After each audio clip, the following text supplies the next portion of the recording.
Salve a igreja com a paz do Senhor Jesus, amém? Graças a Deus por mais uma noite, mais uma oportunidade que o Senhor tem nos concedido. Desde já eu quero convidar a igreja para abrir a sua Bíblia juntamente comigo, a carta aos Hebreus. Nós vamos fazer a leitura do capítulo 10, do verso 35 em diante. Glória. Hebreus, capítulo 10, verso 35. Louvado seja Deus por essa oportunidade que mais uma vez Deus tem nos dado de estarmos aqui reunidos juntos para adorar ao nome do Senhor. Diz assim a palavra do nosso Deus: não rejeiteis, pois, a vossa confiança, que tem grande e avultado galardão, porque necessitais de paciência, para que depois de haverdes feito a vontade de Deus, possais alcançar a promessa. Porque ainda um pouquinho de tempo, e o que há de vir virá, e não tardará. Mas o justo viverá da fé, e se ele recuar, a minha alma não tem prazer nele. Nós, porém, não somos daqueles que se retiram para a perdição, mas daqueles que creem para a conservação da alma. Amém? Sentar em nome de Jesus. Graças a Deus. Amados irmãos e irmãs, eu agradeço primeiramente a Deus por essa oportunidade que o Senhor tem me dado mais uma vez. Agradeço pela vida do nosso pastor Lucas, diácono Eliano. Agradeço a essa igreja, irmãos. Eu confesso que, eu acho que já até falei isso, mas vale a pena ressaltar novamente. Eu estou muito feliz, pastor, com tudo que Deus tem feito. Graças a Deus. Eu acho que eu não ouvi tão claramente Deus me despertar para muitas coisas como tem acontecido nesses últimos tempos. E eu confesso que o que a gente tem vivido aqui dentro do ministério tem influenciado para isso acontecer. Porque nada melhor do que você ter liberdade para errar, liberdade para pensar, liberdade para refletir em tudo que você faz e assim você amadurecer. Nada melhor do que isso. Entenda, você pai e você mãe, a melhor forma de ensinarmos os nossos filhos não é prender. A melhor forma é mostrar o que é certo e o que é errado. E deixar ele tomar decisões. Deixar ele escolher. O verdadeiro cristianismo, ele é assim. Deus, ele nos mostra o que é certo e o que é errado. E assim nos dá liberdade. E deixe com que eu e você venhamos tomar as decisões. Se queremos viver em santidade ou se queremos viver em pecado. Se queremos agradar a Deus ou se queremos agradar ao mundo. Se queremos agradar a homens ou se queremos agradar ao Espírito Santo. A escolha é nossa. E é por isso, meus irmãos, que às vezes muitas pessoas se confundem. Porque ele acha mais fácil obedecer a homens do que obedecer a Deus. Acha mais fácil obedecer a costumes do que obedecer a palavra. Acha mais fácil obedecer a regras do que obedecer a doutrina. Mas nessa noite, meus irmãos, Deus tem colocado uma palavra no meu coração a respeito de fé. E nunca houve um tempo tão confuso para se falar de fé. Nunca houve um momento tão complicado para se pregar sobre fé. Porque há uns anos atrás, meus amados irmãos e irmãs, e vou voltar a 14 anos atrás, quando eu me converti, quando ouvíamos falar de fé, era algo muito mais estruturado, em que realmente as pessoas sabiam o que era realmente a fé.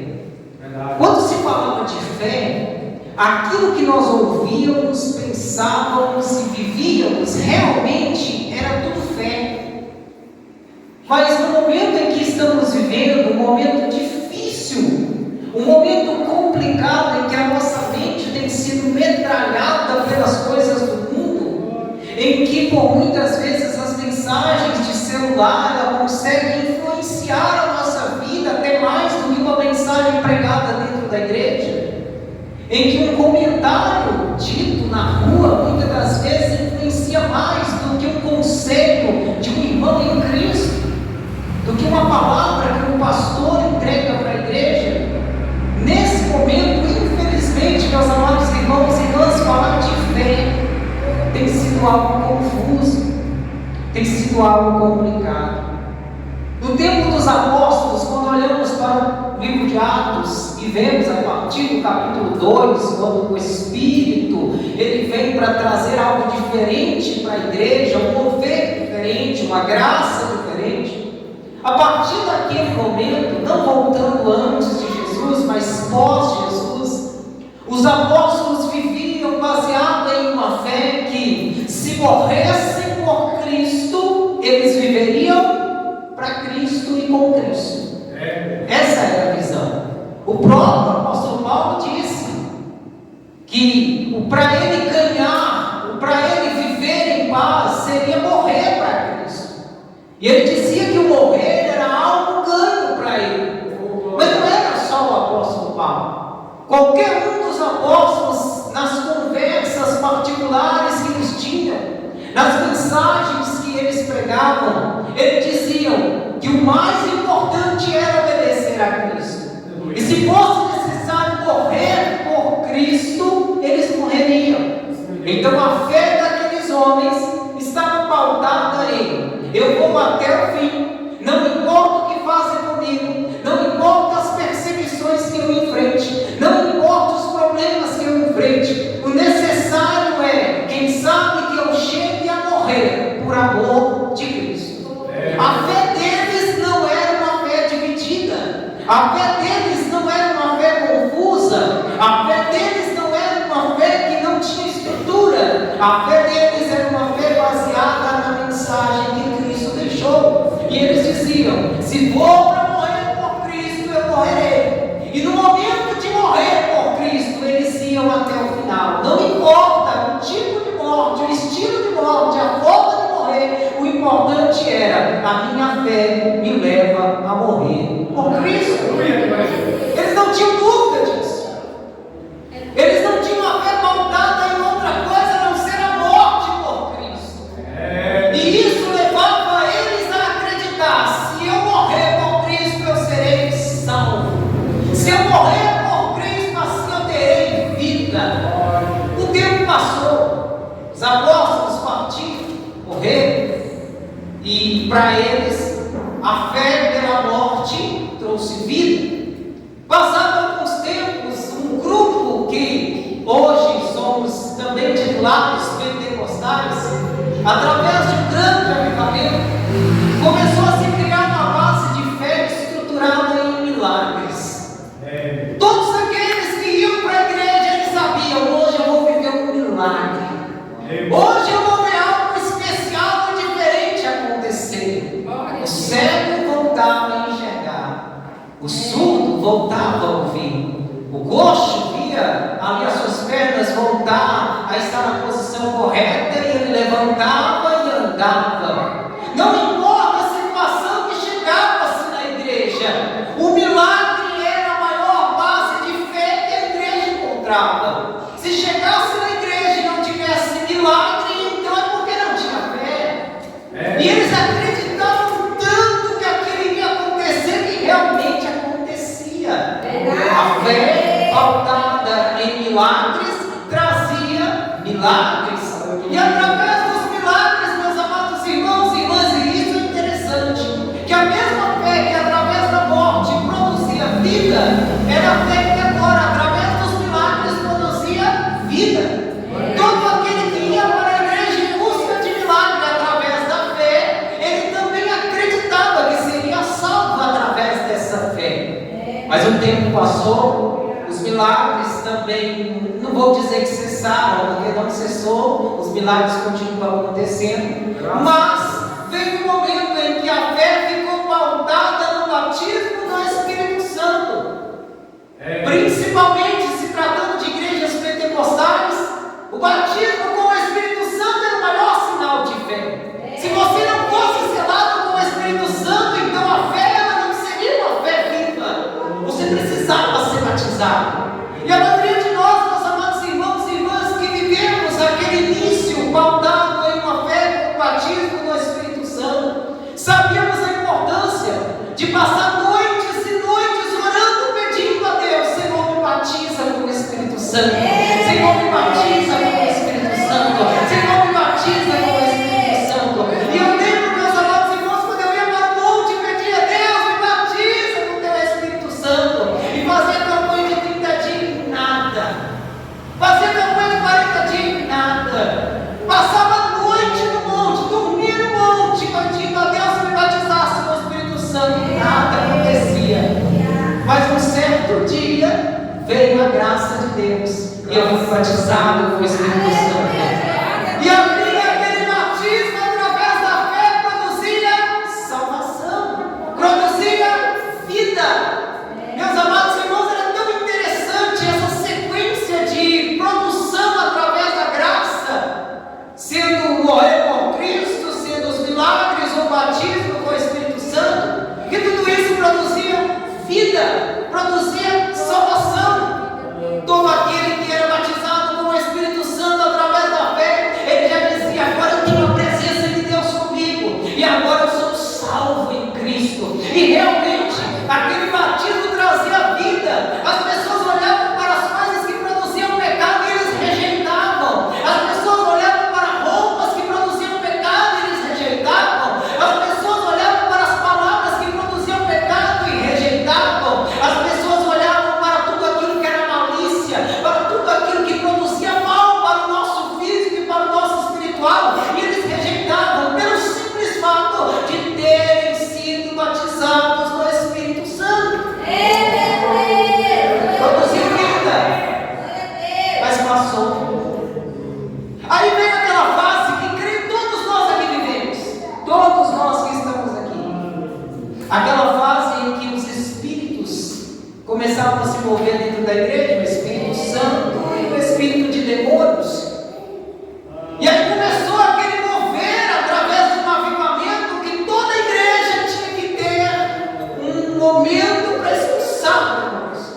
Tinha que ter um momento para trazer alguém na frente e fazer uma oração. E principalmente as igrejas pentecostais cresceram muito através desse mover. As pessoas iam para a igreja, traziam na frente, colocavam 10, 20, 30 pessoas, e o pastor ia orando, orando, orando, e as pessoas caíam. Aquele mover acontecia. Quando as pessoas levantavam, elas já levantavam chorando e diziam: eu quero aceitar Jesus. Glória a Deus. Eu quero aceitar esse Jesus. Porque eu estava de alguma forma sentindo algo ruim, uma opressão maligna na minha vida, e eu fui liberta. Então a fé de ter algo ruim saindo e algo bom chegando fazia com que produzisse salvação, produzisse vida. Mas aí, meus irmãos, esse mesmo mover, como os demais, ele também passou. E aí estamos agora lendo um texto como esse, de Hebreus capítulo 10, olhando principalmente para o verso 38 e vendo que o momento real que vivemos agora é: o justo, ele viverá pela fé. Mas infelizmente, irmãos, quando falamos isso, parece que não move o nosso coração. Mas em todas essas fases, o morrer por Cristo, viver fé pelos milagres e milagres pela fé, viver batismo no Espírito Santo pela fé, viver um momento em que aqueles que estavam oprimidos eram libertos pela fé, esse momento do justo viver pela fé, eu creio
saúde, se nós não tivermos nada disso, pela fé nós continuaremos adorando, pela fé nós continuaremos glorificando. Mas pastor, é difícil demais quando eu estou enfermo vir adorar. Mas é aí que Cristo quer ver se você realmente vive pela fé. Pastor, mas é muito difícil, acabei de perder meu emprego, acabei de não ter mais o dinheiro que eu esperava ter. Mas é aí que Cristo quer ver se você vive pela fé, se você simplesmente busca Ele pelo que Ele pode te dar, ou por aquilo que na cruz do Calvário já foi revelado. Maravilha, Deus! É noite de entregarmos tudo para Jesus nesse lugar, é noite de adorarmos a Cristo nesse lugar. Nós não vivemos mais somente por aquilo que vemos, mas nós vivemos por aquilo que já recebemos, que é a graça de Jesus sobre a nossa vida. É a graça, Maravilha, é pela graça e pela glória. Eu vou deixar você Aleluia, falar essas coisas, aleluia, você vai viver pela graça e pela glória ao Senhor essa noite. Sim, meu Deus! Oh, maravilha! Aleluia, aleluia, Aleluia! aleluia. Fé viva e eficaz não é pautada em coisas e em pessoas. Fé Aleluia! viva e eficaz não é pautada em coisas e em pessoas. Eu sei que muitos de nós olhamos para trás, pastor, e pensamos assim: por que aquele tempo não volta? Por que aquele tempo não volta? Temos saudade. Só que, meus irmãos, o diabo está usando, pastor, dessa fala para esfriar a fé de muitos. Verdade. Sabe por quê? Não vai voltar mais, irmãos. Não vai voltar. Aí tem gente que não vem mais para a igreja. Larga Jesus. Abandona os cultos. Começa a pular de uma igreja em outra, procurando que aquela igreja que há 30 anos atrás estava aqui, mas não está mais. As pessoas não estão mais. Os pastores, eles já fizeram o que eles tinham que fazer. Agora somos nós que estamos aqui. É verdade. Não vai voltar mais. Sentir saudade é bom, mas tome cuidado para que essa saudade não te mate. É verdade. Cuidado, cuidado, porque se já passou é porque Deus permitiu passar, então agora vive o presente. Oh, Sonhe maravilha. com o futuro, planeje o futuro. Não vai voltar mais, meus irmãos. Quem confia em coisas e em pessoas, infelizmente, vai ver a sua fé cada dia mais sendo abalada. Vai ser abalada. Vai ficar confiante demais que tudo vai dar certo, porque eu sei que a Cristo tudo vai dar certo, não vai. Às vezes, servindo a Cristo, fazendo tudo corretamente, nós vamos ver coisas e vamos viver coisas erradas, infelizmente. Às vezes nem sempre por causa de mim e de você, mas às vezes por causa da nossa família, por causa de alguém que está na nossa família e não serve a Cristo. Nós vamos ver e viver coisas erradas. E por que isso tem que acontecer, meus irmãos? É porque infelizmente nós não somos perfeitos. Às vezes esperamos demais uma perfeição que não existe. E olhamos para a igreja que veio antes de nós e imaginamos que aquela igreja era perfeita, ela não era. Na maioria das vezes, meus irmãos, aquelas igrejas viviam de costumes. E muitas vezes olhamos para trás e imaginamos que era aquilo que influenciava.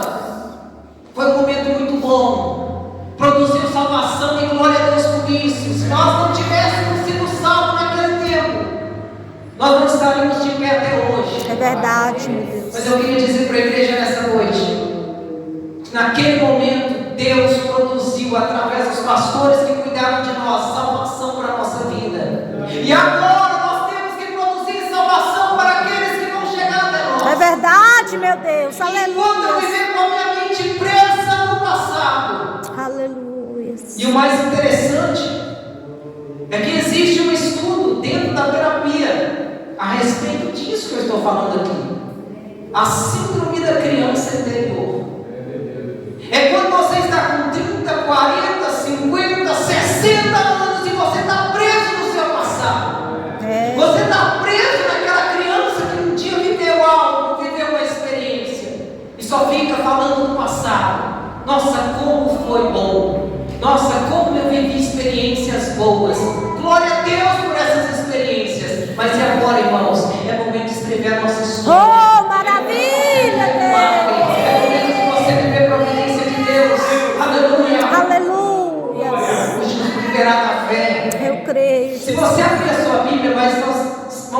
ganhar tempo aqui. Romanos capítulo 1, verso 17, a Bíblia diz que o justo viverá da fé. Gálatas capítulo 3, verso 11, a Bíblia diz que o justo viverá da fé. E lá em Abacuque, capítulo 2, verso 4, a Bíblia diz que o justo viverá da fé. E aqui em Hebreus capítulo 10, o verso 38, a Bíblia diz: mas o justo viverá da fé. E se ele recuar, a minha alma não tem prazer nele. Meus irmãos, se é necessário 3 bases bíblicas para se formar uma doutrina, nós temos aqui 4 bases para dizer que nos últimos dias a igreja, o justo viverá da fé. E o mais interessante é que esses 4 textos não falam que a igreja viverá da fé. Eu vou encerrar aqui, irmãos. Esses 4 textos não dizem assim, pastor: a igreja vai viver da fé. A Bíblia diz que você, irmão, está aqui hoje, que eu, o justo, viverá da fé. Aleluia. Enquanto muitas vezes alguns estão com o síndrome da criança interior, olhando para trás, analisando uma igreja perfeita que nunca existiu. Nós temos que entender que o justo, que sou eu e você, que passamos 10, 20, 30 anos congregando, temos que perseverar, porque somos nós, como justos, que vamos chegar nesses últimos dias e prosseguir vivendo da fé. Meus irmãos, eu encerro aqui dizendo: se Jó não fosse um homem perseverante na sua fé, ele tinha largado a sua fé e tinha rejeitado a Deus na sua vida. Mas não foi o que ele fez. Ele perdeu tudo ao seu redor, mas ele não perdeu a sua fé. Amados irmãos e irmãs, nós viveremos sim tempos trabalhosos, mas sabe qual a maior prisão que pode haver na nossa vida? É ficar olhando demais para o passado e não planejar um presente e um futuro na presença de Deus. A graça de Deus continua sendo compartilhada entre nós. A presença de Deus continua ainda entre nós. A misericórdia de Deus continua ainda entre nós. Meus irmãos, a presença de Deus ainda continua entre nós. Eu creio, meu Deus. Muitas vezes eu senti o que um dia eu senti. Eu ficar sempre pensando aquilo que eu senti. E eu ficar comparando, meus irmãos. Não tem nada pior do que você querer comparar uma pessoa com a outra. Você querer comparar uma igreja com a outra, uma fé com a outra. E uma coisa que destrói o casamento é você olhar para sua esposa e querer comparar com outra mulher. Você olhar para o seu marido e querer comparar com outro homem. E por que a igreja, meus irmãos, nos nossos dias ficam fazendo isso? Comparando fé com fé. Igreja com igreja. A igreja tal é melhor, a igreja tal é melhor, a fé de não sei quem é maior, a fé de não sei quem é menor. Meus irmãos, nós precisamos prosseguir na caminhada. E para isso acontecer, nós temos que ser curados de dentro para fora. Amém, Jesus. Se formos curados, a nossa fé vai prevalecer de pé. Oh, Nós maravilha. vamos continuar olhando para Cristo e dizendo: Oh, só o Senhor é Deus. Nós vamos continuar firmes na presença do Senhor. E a nossa fé, meus irmãos, não será abalada. A nossa fé não será abalada. Pastor, mas tem dia que eu não quero nem vir para a igreja. Não tem problema, irmãos. Nós passamos por um momento de dizer que não queremos vir para a igreja. O problema é você não vir para a igreja e não conseguir sentir Deus ao seu lado aonde você estiver. O problema é você não vir para a igreja e não conseguir sentir a graça de Deus contigo. Deus falando contigo. Meus irmãos, nem sempre nós estaremos bem para cultuar, nem sempre nós estaremos bem para glorificar. Mas se você pelo menos conseguir manter a sua fé de pé, no dia que der para você vir, você virá para entregar tudo ao Senhor. Maravilha, Deus. Que seja essa noite que você vem da sua casa para entregar tudo para o Senhor. Que seja essa noite que você vem da sua casa dizendo: Deus, eu estou até enfermo, mas eu quero adorar. Deus, eu estou cansado, mas eu quero adorar. Deus, eu estou fraca, mas eu quero adorar. Deus, eu estou passando por um momento difícil, mas eu quero adorar. Tem oração nessa noite? Tem um justo que vive pela fé? Tem alguém que vive pela